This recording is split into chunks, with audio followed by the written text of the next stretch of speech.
and thank you for joining me today. And today, I want to talk a little bit about the spoon theory and how I understand and interact with it. And no, it's not the cuddle position, as that is infinitely more fun. Maybe another video, I'll talk about some of the concepts of that. But right now, it's the spoon theory. So, what is it? Well, the spoon theory was originally created by Christine Misrandino as a way to express how it felt to live with lupus. I first heard of it and learned of it in relation to depression and anxiety, which are two things I struggle with. But that's not actually what it is it? So my understanding of it is that it is a visual way to represent the mental and physical energy needed to make it throughout the day, to do all the day's activities, to get them done, and to demonstrate that it is a limited resource that you can run out of. It can be replenished and recharged, but it is still limited. And even that definition there, I feel, is a bit abstract. And to walk you through how the spoon theory got its name, well, it's as simple as going into your kitchen drawer, pulling out all your spoons, and then realizing that's all the spoons that you have to make it throughout the day. Each activity that you need to do that day will cost you a spoon or spoons, depending on which activity it is. And once you use that spoon, it's dirty. It goes in the sink. It's removed from the pile. It's a limited resource. And so, very quickly, you realize that your energy needs to be rationed, prioritized, and put towards the most important things first. If you're lucky, you have enough spoons. However, it's very easily to not have enough. And that's the reality for a lot of people, is that they just never have enough spoons.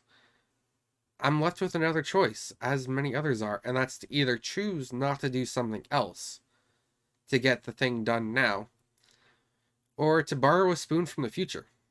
And I'm not a time traveler, so borrowing a spoon from the future is more akin to burning the candle at both ends. It's not sustainable, and it's definitely not the healthiest choice, but it may be the only option because the thing has to get done now.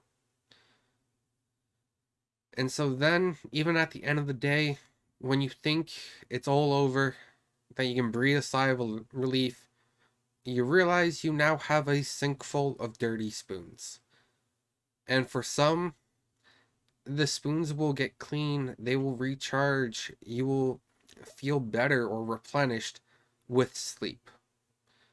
For others, the sleep doesn't inherently clean the spoons.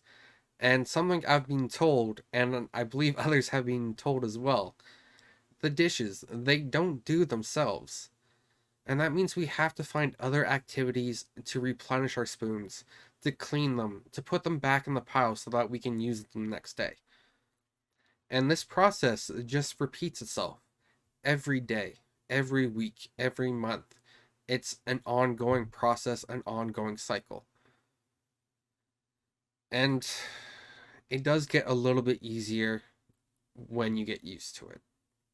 However, it's never truly easy. So there was a lot of nuance I wasn't able to cover, but hopefully I did the theory justice, or at least enough justice that you can understand and start to grasp the concepts of it. So for myself, I use it as a short form to describe a larger or more complex issue at hand.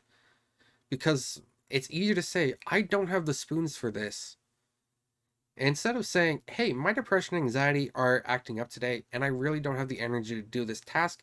The former is a lot easier to say, it's a lot easier to manage, and doesn't need as many spoons.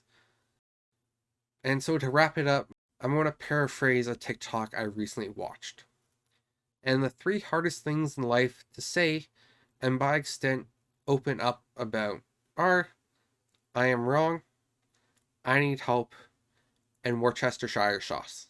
Or Worcester sauce? Or Worcestershire sauce. You know what I'm getting at, and that's the important part. So thank you for joining me today, and I hope you were able to take something away about the spoon theory.